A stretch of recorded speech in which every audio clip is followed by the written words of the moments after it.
Hello and welcome to Racers Now. We are back after last week's roaring success of a Hexham only preview here on Racers Now. The only place on YouTube doing a full preview of the Hexham card. Great race course that it is. We are returning for more and there is a fixture this Saturday evening, or do you call it twilight? I don't know, but we're back. SD, you put up a 10-1 winner at Hexham last week and a 33-1 place. How much are you looking forward to this weekend's card from Britain's most scenic racecourse?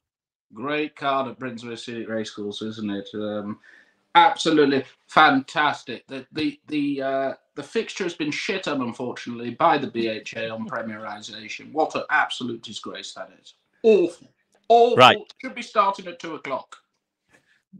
The first race at Hexham on Saturday is the Mick Walsh Open Ditch Handicap Chase at 4 o'clock. And I was thinking in the week, and so was SD, who better to preview a race sponsored by Mick Walsh than the person that operates the Mick Walsh betting pictures up and down the land. So by the wonder of technology, I'm about to add Mick Eckley into the conversation, who operates the Mick Walsh Open Ditch Handicap Chase and sponsors it as well. Good evening, Mick. I hope you can hear me.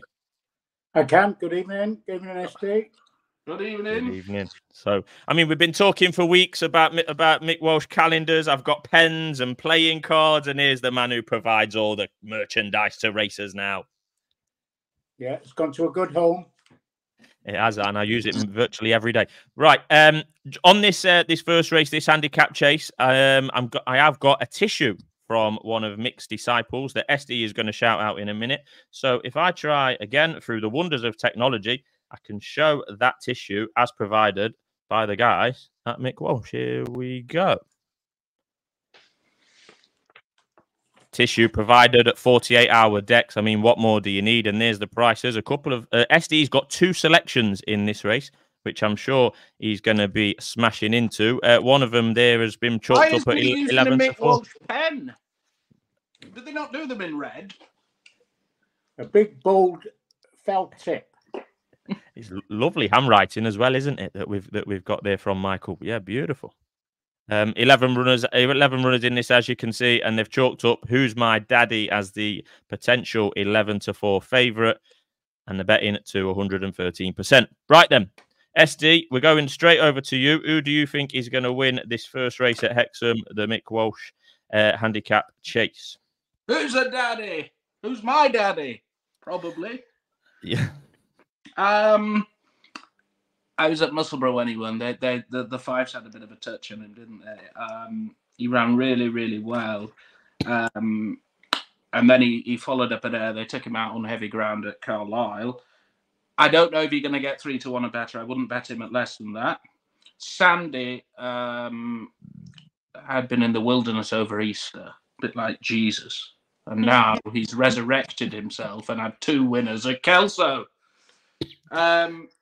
I think he's a progressive horse, and I think he's got a very, very good chance of winning. But as always, with the SD selections on a Thursday night for Hexham, there's no prices available in the market as yet. The price we put on screen is the minimum that SD would be willing to take. Then on a Friday, when all the prices come out, we update and tweet about them, and we get on. Yes, but there is another selection in the race. Now, this West Lawn was 3-1 far for this last year. Trained by the Waltons. What a lovely family they are. You know, they had the 1987 National Hunt Chase winner and the Scottish National winner that year. And they always have several horses running at Hexham. Mighty Mark was that horse, and Brian Story rode him. I think, basically, West Lawn ran probably as well as he's ever done last time at Catterick.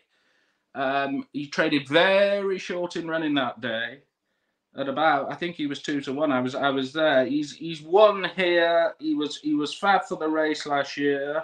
Was he fab for the race last year? Or am I talking complete and utter nonsense? No, I'm not. He was fab for the race last year, off a mark of 85. Look, he's down to 78. He must have a chance. He's the sort of horse where these virgin broccoli eating, celery munching, odds compilers based in Stoke will put up at double carpet tomorrow. So take advantage. Right, Great. Question for you, SD. Mm-hmm. Do you think it can repeat that run from Catterick, or do you think it's totally flattered?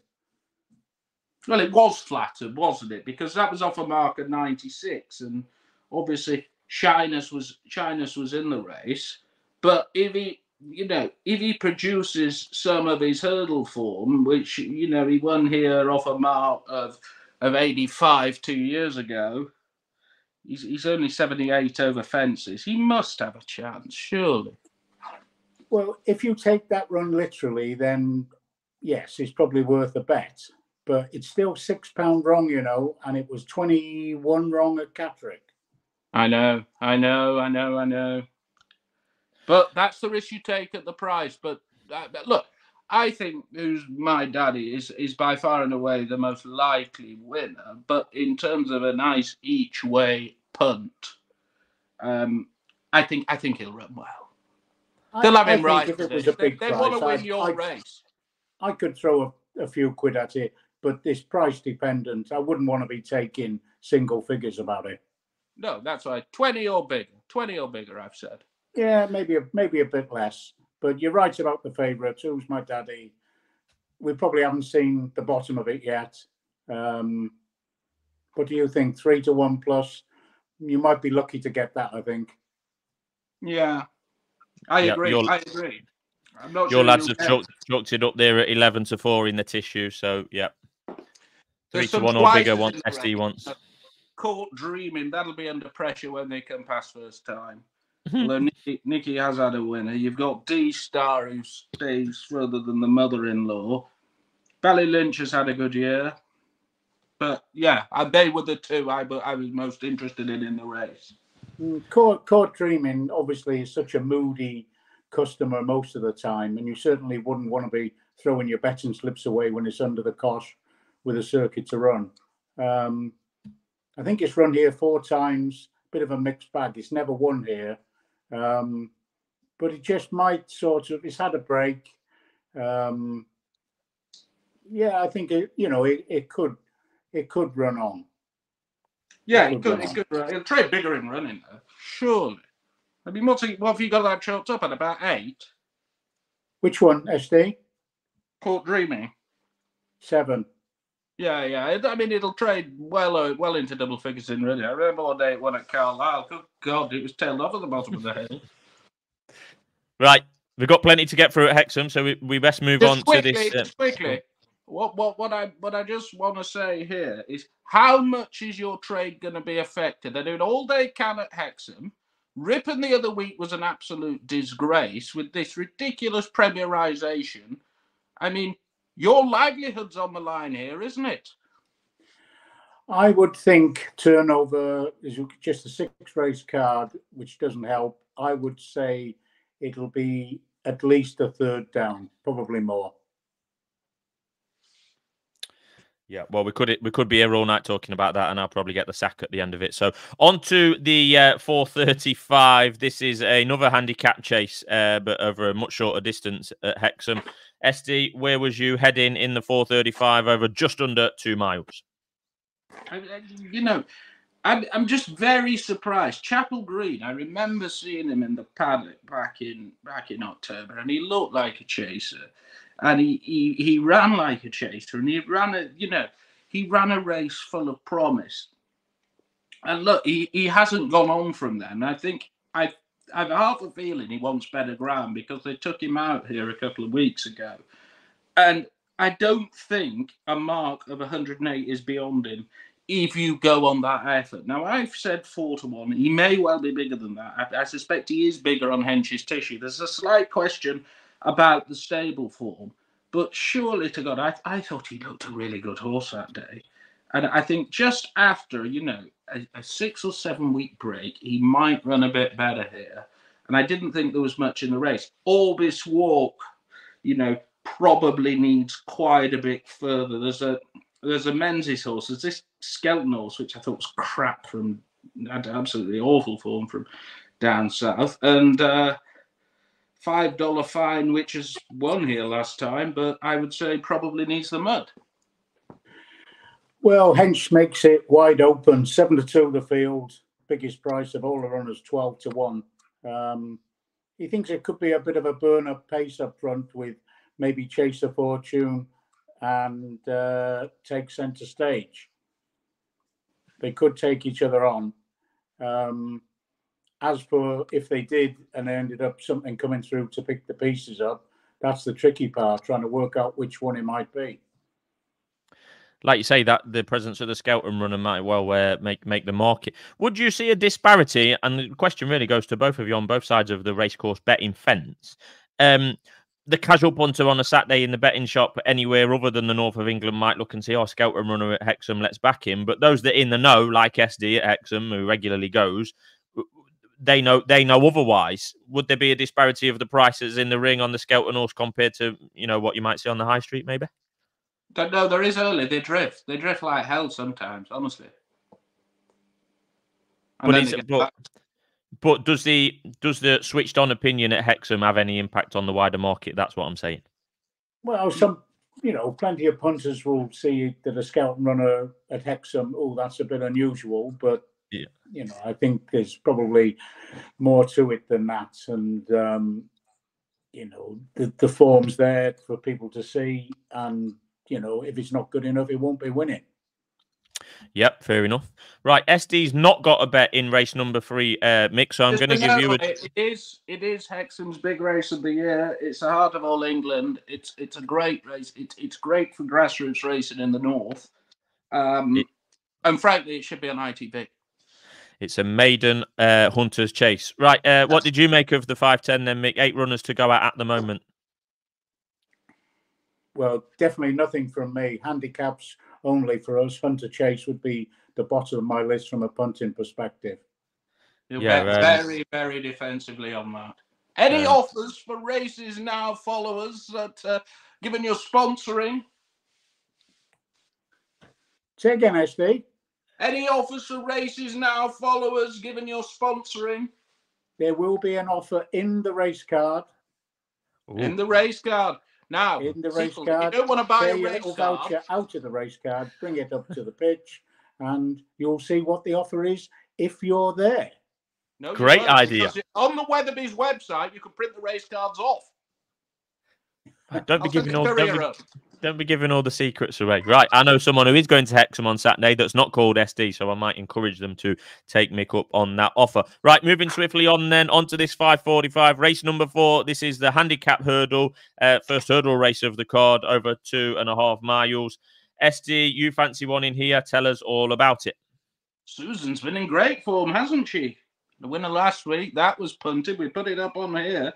And I think Les's Legacy's optimal conditions are probably these, which is round here on half decent ground over 2.5 miles. And as a result, the horse was second off a mark of 110 last year, 108 in this, down to a mark of 104, been running in crappy ground. I could see this horse running very, very well, and I was interested in him at say 6 or over. Just a quick note on Captain Zebo. Great story of that horse won on Derby Day last year, trained by the Dixons. We spoke about the Waltons as the Waltons and the Dixons. It's great to see when there are so many supermarket type trainers that John Dixon is carry on going. Have you got a tissue for Les's Legacy there, Mick? 17-2.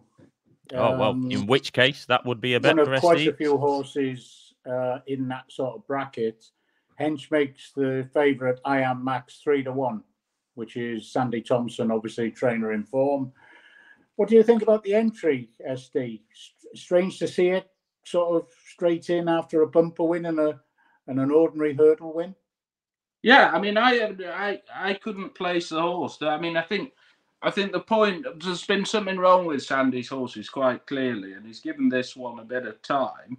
He won a very average maiden hurdle. He beat 2 Old Pals. Now, 2 Old Pals was third that day. I think 2 Old Pals won off 106. So, off collateral form, and they are off levels. He's off 112, and he licked. I mean, you don't know on the ground, but if you say on heavy grounded air, he only licked 2 Old Pals by a couple of lengths. He's by no means chucked in on that. Obviously, he can improve. But he's short. He will be short enough, won't he? People see 2 1s and then they think, Yeah. oh my god, Sexy profile. Yeah. Yeah, I mean, 3 to 1. I'd certainly, if that's the price it is, I think I'd want to be getting my whack out of it at that price. We don't know. Could drift. You'll know with the betting, won't you? Sandy's no stone jug. I think so. Hench sort of half likes Leslie's Legacy, but it's maybe based on the ground. It'd be like a lot of horses that have been running through heavy ground this year. This is certainly you'd expect better on better ground, wouldn't you? Yeah, and you get value because of it, don't you? Horses like running quicker on certain horses like running quicker on decent ground. Would you, SD? Would you give the bottom one a squeak? The piggy applause. Let's have a look. Oh no. Bloody, no. Good value for £10 is Master Thompson. I know, it doesn't win very often, does it? Good God. You know, he has been showing signs of falling out of love with the game, but maybe, you know, he could outrun his price for a while. He's well handicapped off 92. He was third in this last year off bloody hell 110. It's almost like, has it just had enough of it though? Yeah. I don't know. I mean, there's the England horse as well, which you'll know they're back.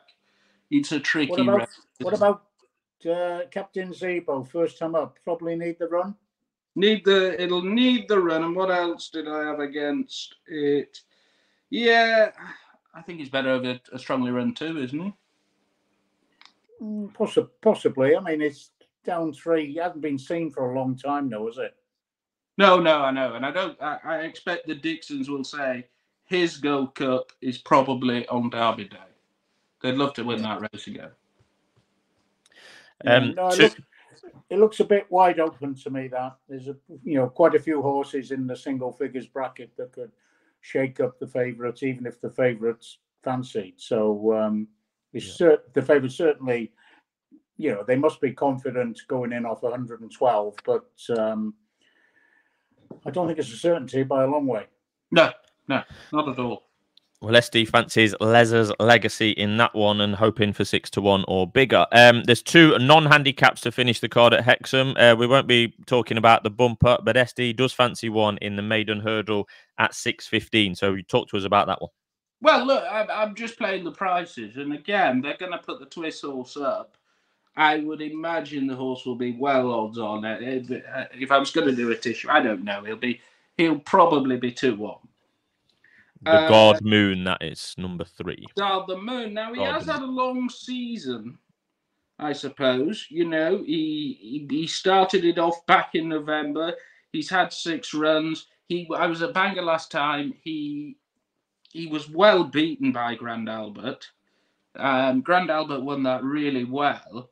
And I just want to take him on. And I am a bit of a sucker for Morris around, of course, former Grand National winning jockey Morris Barnes around Hexham. And I thought what ran a perfectly good race at Ayr, which has worked out reasonably well. The winner, President Scotty, has gone on and run respectively at the Scottish National meeting off a mark of 1-2-2 and won a perfectly good handicap at Haydock. Tommy Combats, which was third that day, has been running well off the mid-90s.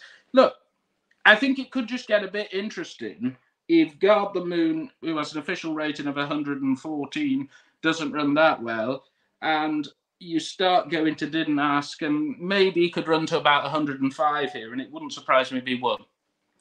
Although Twisted... maiden hurdle, not our cup of tea, so we'll leave that expertise to USD, I think. Yeah, well, it's a pity. It's a pity there's not 8 runners, isn't it? Yeah. What, did you fancy some snidey each way for a change? Yeah. Yeah, he doesn't do that very often. Often. We're on a good one this week. We back Ukraine each way for the Eurovision and laid it off in the top 3 market because we're pretty sure it'll finish 4th. It's never ending, Mick. I live with this every day of my life.